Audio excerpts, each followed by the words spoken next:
ಗಿಲ್ಲಿ ಮತ್ತು Kavya bond it is just like ನಾನು ಹೆಂಗ್ ನೋಡ್ತಿದ್ದೇನೆ ನಿಮ್ಮ ಮತ್ತು ಸ್ಪಂದನ ಅವ್ರ ಬಾಂಡ್ ಹೆಂಗಿತ್ತು it is as simple as that. Just because is a boy. Correct ಅಷ್ಟೇ.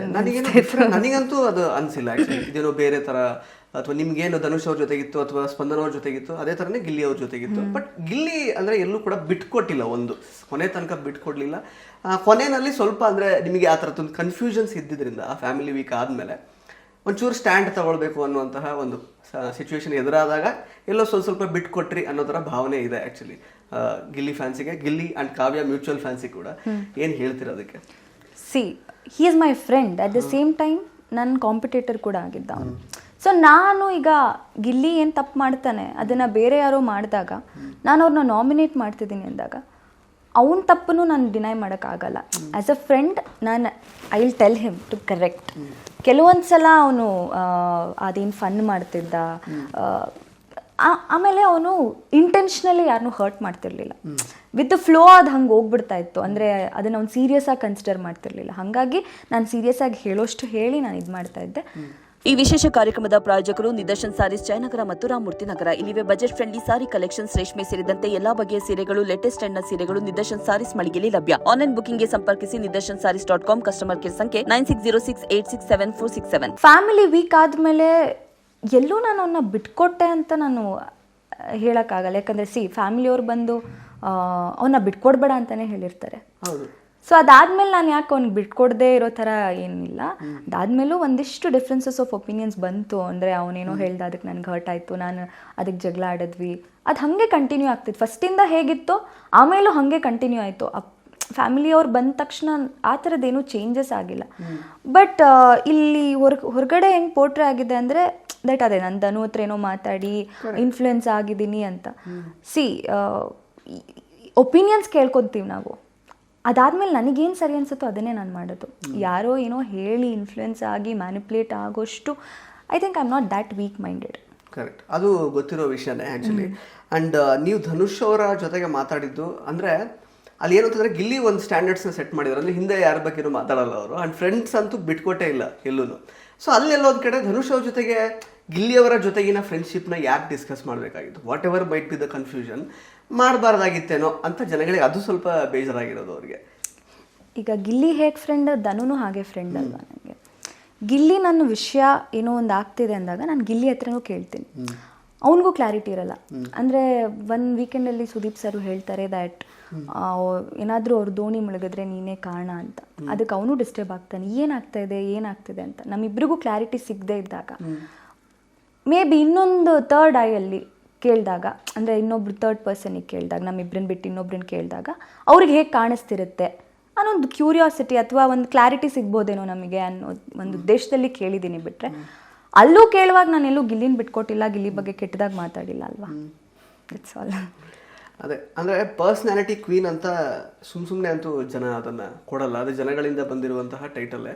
ನನಗೆ actually I was feeling your game. ಅಂದರೆ ನಿಮಗೆ ಏನು ಆಗ್ತಾ ಇರ್ಬೋದು ಒಳಗಡೆ, ಬಿಕಾಸ್ ಮೊದಲಿಂದನೂ ಶ್ಯಾಡೋ ಅಂತ ಇದ್ದಾರೆ. ಪ್ಲಸ್ ಈ ಥರದೊಂದು ಕಮೆಂಟ್ಸ್ ಎಲ್ಲ ಬರುತ್ತೆ. ಸುದೀಪ್ ಸರ್ ಕೂಡ ಒಂದು ವಾರ್ನಿಂಗ್ ಥರ ಎಲ್ಲ ಕೊಡ್ತಾರೆ. ಈ ಕಡೆ ಹಂಗೆ ಹೇಳಿದ ತಕ್ಷಣ ಧಡಾರ್ ಅಂತ ಬಿಟ್ಕೊಡೋಕ್ಕೂ ಆಗಲ್ಲ ಈಗ ಫ್ರೆಂಡ್ನ. ಅದು ಬೇರೆ ಥರ ಕಾಣಿಸುತ್ತೆ. ಸೊ ಯಾವುದಾದ್ರೂ ಒಂದು ಹಂತದಲ್ಲಿ ಅಯ್ಯೋ ನಂಗೆ ಇಲ್ಲಿ ಜೋಡಿಯಾಗಿ ಬರದೇ ಇದ್ದಿದ್ರೆ ಬೆಟರ್ ಇತ್ತು ಅಂತ ಅನಿಸಿದ್ದಿದೆಯಾ ನಿಮಗೆ? ಬೇರೆ ಥರ ಎಲ್ಲಿ ಕಾಣಿಸ್ಬಿಡುತ್ತೋ ಅಂದರೆ ನಾನು ಅವ್ನು ಡೈರೆಕ್ಟಾಗಿ ಡ್ರಾಪ್ ಮಾಡಿದಾಗ ಬೇರೆಯವ್ರೇನೋ ಅನ್ಕೊಂಡ್ಬಿಡ್ತಾರೋ ಅನ್ನೋದಕ್ಕೋಸ್ಕರ ನಾನು ಅವನ ಜೊತೆ ಫ್ರೆಂಡ್ಶಿಪ್ಪಲ್ಲಿ ಇರಲಿಲ್ಲ. ನನಗೆ ಅನಿಸ್ಬೇಕಲ್ವಾ, ಆಲ್ ಆಫ್ ಅ ಸಡನ್ ನನಗೆ ಅನಿಸ್ಲೇ ಇಲ್ಲ ಆಲ್ ಆಫ್ ಅ ಸಡನ್ ಅವನನ್ನು ಅವಾಯ್ಡ್ ಮಾಡಿಬಿಡ್ಬೇಕು, ಒಂದೇ ಸಲ ಏಕ್ದಮ್ ಮಾತು ಬಿಟ್ಬಿಡ್ಬೇಕು ಅನ್ನೋ ಥರ ಇರಲಿಲ್ಲ. ನಾನು ಅವನಿಗೆ ಹೇಳ್ತಿದ್ದೆ ಅಂದರೆ ರೇಗಿಸ್ಬೇಡ ಅಂದಾಗ, ಇಲ್ಲ ನಾನು ಮಾತಾಡೋದೇ ಇಲ್ಲ ಬಿಡು, ಮಾತಾಡಿದ್ರೆ ತಾನೇ ರೇಗಿಸೋದು ಅಂತ ಹೇಳ್ತಾನೆ. ಸೊ ರೇಗಿಸ್ಬೇಡ ಅಂತ ಹೇಳ್ತಿದ್ದೆ, ಮಾತಾಡಬೇಡ ಅಂತ ಯಾವತ್ತೂ ಹೇಳಿರಲಿಲ್ಲ.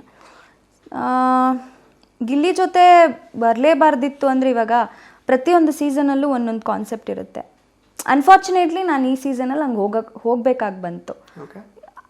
ಪ್ರಾಬಬ್ಲಿ ಗಿಲ್ಲಿ ಜೊತೆ ಹೋಗದೆ ಇನ್ನೂ ಏನೋ ಒಬ್ಬಳೇ ಹೋಗಿದ್ದಿದ್ರು ಬೇರೆ ಬೇರೆ ಥರ ಚಾಲೆಂಜಸ್ ಬರ್ತಿತ್ತು. ಈ ಗಿಲ್ಲಿ ಜೊತೆ ಹೋಗಿ ಈ ಥರ ಒಂದು ಚಾಲೆಂಜ್ ಬಂತು ಅಷ್ಟೇ. ಯಾವುದೇ ರೀತಿ ಚಾಲೆಂಜಸ್ ಆದರೂ ನಾನು ಫೇಸ್ ಮಾಡಲೇಬೇಕಾಗಿ ಬರ್ತಿತ್ತು. ಸೊ ಐ ಡೋಂಟ್ ಡಿನೈ, ಅಂದರೆ ಅದ್ರ ಬಗ್ಗೆ ನನಗೆ ಹೋಗಬಾರ್ದಿತ್ತು ಅನ್ನೋ ಥರದ್ದೇನಿಲ್ಲ. ಆ ಥರದ್ದು ಸಿಚುಯೇಷನ್ ಕ್ರಿಯೇಟ್ ಆಗಿದೆ, ಅದೇ ನನ್ನ ಚಾಲೆಂಜ್ ಅಲ್ವಾ, ನಾನು ಅದನ್ನೇ ಅಕ್ಸೆಪ್ಟ್ ಮಾಡ್ಕೊಂಡು ಹೋಗಬೇಕು. ಸೂಪರ್, ಆ್ಯಕ್ಚುಲಿ ಒಳ್ಳೆ ಆನ್ಸರ್ ಇದು. ಪ್ಲಸ್ ಇನ್ನೊಂದು ಅದೇ, ಈಗ ಗೇಮ್ ಅಂತ ಬರುವಾಗ ಲಾಸ್ಟಲ್ಲಿ ಸ್ವಲ್ಪ ಅಲ್ಲಿ ನೀವು ಮಾತಿನ ಚಕಮಕಿ ಎಲ್ಲ ಆಗುತ್ತೆ ಗಿಲ್ಲಿಯವ್ರ ಜೊತೆಗೆ. ಬಟ್ ಅಗೇನ್ ಸಪೋರ್ಟ್ ಅಂತ ಬಂದಾಗ ಆ್ಯಕ್ಚುಲಿ ಗಿಲ್ಲಿಯವ್ರನ್ನೇ ಕೇಳಬೇಕಾದಂತಹ ಸಿಚುವೇಶನ್ ಬರೋದು. ಬಟ್ ಅಲ್ಲೇ ಒಂದು ಕಡೆ ಅದೇ ಏನು ಡಿಸ್ಟಿಂಕ್ಷನ್ ನೋಡಿದ್ರೆ ನಮ್ಮ ಕಾವು ಗಿಲ್ಲಿ ಜೊತೆಗೇನೆ ಅಂದರೆ ಮನಸ್ತಾಪ ಮಾಡ್ಕೊಂಡು ಅವ್ರ ಹತ್ರನೇ ಮತ್ತೆ ವಾಪಸ್ ಕೇಳ್ತಾರೆ support. Through out the season ನೀವು ನೋಡ್ಕೊಂಡು ಬಂದಿದ್ರಿ, ನಾವು ಎಷ್ಟೇ ಜಗಳ ಆಡಿದ್ರು ಏನೇ ಮಾಡಿದ್ರು, ಈಗ 5 minutes ಬ್ಯಾಕ್ ಜಗಳ ಆಡಿರ್ತೀವಿ, ಅದಾದ್ಮೇಲೆ ಯಾವುದೋ ಆಕ್ಟಿವಿಟಿಲಿ ಯಾರಾದರೂ ಅವ್ನಿಗೇನಾದರೂ ಹೇಳಿದ್ರೆ ನಾನು ಮಾತಾಡಿದ್ದೀನಿ, ನನಗೇನಾದರೂ ಹೇಳಿದ್ರೆ ಅವ್ನು ಮಾತಾಡಿದ್ದೀನಿ. That is what the personality is. ಆ ಗೇಮಲ್ಲಿ ನಾನು ಒಬ್ರು ಸಹಾಯ ಕೇಳಬೇಕಾಗಿ ಬರುತ್ತೆ. ಅಂದರೆ ನಿಮಗೋಸ್ಕರ ಒಬ್ರು ಯಾರು ಆಡಬೇಕು ಅಂದಾಗ ಥ್ರೂ ಔಟ್ ದ ಜರ್ನಿ ನಾನೇನೋ ಅವ್ನು ನನ್ನನ್ನು ಚೂಸ್ ಮಾಡಿರ್ತಾನೆ, ನಾನು ಅವನನ್ನು ಚೂಸ್ ಮಾಡಿರ್ತೀನಿ. ಅದಕ್ಕೆ ಮುಂಚೆನೂ ಅವ್ನು ಹೇಳಿರ್ತಾನೆ ಆ ಥರದ್ದು ಏನಾದರೂ ಬಂದರೆ ನಾನೇ ನಿನ್ಗೆ ಆಡ್ತೀನಿ, ನನ್ನ ಹತ್ರನೇ ಬರ್ಬೇಕು ನೀನು ಕೇಳೋದಕ್ಕೆ, ನಾನೇ ಆಡ್ತೀನಿ. ಅವನೇ ಬಾಯ್ಬಿಟ್ಟು ಹೇಳಿರ್ತಾನೆ ನಾನು ಆಡಬೇಕು ಅಂತ. ಹಂಗಿದ್ದಾಗ ನಾನು ಹೆಂಗೆ ಅವನ ಹತ್ರ ಕೇಳದೆ ಇರಲಿ? ಜಗಳ ಆಡ್ತಿದ್ವಿ, ಬಟ್ ಎಲ್ಲೂ ಬಿಟ್ಕೊಟ್ಟಿರ್ಲಿಲ್ಲ ಅಲ್ವಾ. ಓಕೆ, ಸೊ ಕಾವ್ಯ ಅವರೇ, ಒಂದು ಸಾಂಗ್ಸ್ ಅಂತ ಆ್ಯಕ್ಚುಲಿ ಈ ಸೀಸನಲ್ಲಿ ಸುಮಾರು ಆಗುತ್ತೆ. ಅಂದರೆ ಗಿಲ್ಲಿಯವರು ಹೇಳಿದ್ದು ಪ್ಲಸ್ ನೀವು ಮೀಟ್ರ್ ಬೇಕು ಮೀಟ್ರ್ ಅಂತ ಅದೊಂದು ಸಾಂಗ್ ಕೂಡ ಹೊರಗಡೆ ಆಗುತ್ತೆ. ಅಂದರೆ ಇಂಥ ಸಂದರ್ಭ ಅಂತಿಲ್ಲ, ಎಲ್ಲೋ ಒಂದು ಕಡೆ ಗಿಲ್ಲಿಯವ್ರು ಏನೋ ಒಂದು ಹೇಳಿದ್ದು ಅದೆಲ್ಲ ಸಾಂಗ್ಸ್ ಆಗಿದೆ ಹೊರಗಡೆ. ಮತ್ತು ಗಿಲ್ಲಿಯವ್ರ ಮೇಲೆ ಫ್ಯಾನ್ ಮೇಡ್ ಸಾಂಗ್ಸು, ನಿಮ್ಮ ಮೇಲೆ ಫ್ಯಾನ್ ಮೇಡ್ ಸಾಂಗ್, ಆ ಥರದ್ದೆಲ್ಲ. ಹೀಗೆ ಯಾರೊಬ್ಬರು ನಮ್ಮ ಒಂದು ಆಟವನ್ನು ಗುರುತಿಸಿ ಈ ಥರ ಸಾಂಗ್ ಎಲ್ಲ ಮಾಡ್ತಾರೆ ಅಂತೆಲ್ಲ ನಿಮಗೆ ಅನಿಸಿದ್ದ? ನೆವರ್. ನಾವಿಬ್ರು ಇಮ್ಯಾಜಿನೂ ಮಾಡ್ಕೊಂಡಿರಲಿಲ್ಲ, ಅಥವಾ ಯಾರೇ ಮನೇಲಿ ಯಾರೂ ಇಮ್ಯಾಜಿನ್ ಮಾಡ್ಕೊಂಡಿರಲಿಲ್ಲ ಹೊರಗಡೆ ಈ ಥರ. ಬಟ್ ಸುದೀಪ್ ಸರ್ ಹೇಳ್ತಾ ಇದ್ರು ಈ ಸಲ ತುಂಬಾ ಚೆನ್ನಾಗಿ ಹೋಗ್ತಾ ಇದೆ ಬಿಗ್ ಬಾಸ್, TRP ಹಿಂಗಿದೆ ಅನ್ನೋದೆಲ್ಲ ಹೇಳಿದಾಗ ಒಂದು ಕ್ಲೂ ಇತ್ತು, ಓಕೆ ತುಂಬಾ ಚೆನ್ನಾಗಿ ಹೋಗ್ತಿರ್ಬೋದು ಅಂತ. ಆ್ಯಂಡ್ ಮನೆಗೆ ಬರೋ ಗೆಸ್ಟ್ಗಳೆಲ್ಲರೂ ಇನ್ಕ್ಲೂಡಿಂಗ್ ಪ್ರೇಮ್ ಸರ್, ಡೈರೆಕ್ಟರ್, ಅಥವಾ ರವಿ ಸರ್ ಆಗಿರ್ಬೋದು, ಅವರೆಲ್ಲರೂ ಬಂದು ನಮ್ಮೆಲ್ಲರ ಹೆಸರು ಹೇಳ್ತಿದ್ದಾರೆ, ನೀವು ಹೇಗೆ ಆಟ ಆಡ್ತಿದ್ದೀರಾ ಅಂತ ಹೇಳ್ತಿದ್ದಾರೆ ಅಂದಾಗ ವಿ ಆರ್ ಸೋ ಹ್ಯಾಪಿ. ಎಲ್ಲರೂ ನಮ್ಮ ಶೋ ನೋಡ್ತಿದ್ದಾರೆ, ಎಲ್ಲರೂ ನಮ್ಮನ್ನು ನೋಡ್ತಿದ್ದಾರೆ ಅಂತ.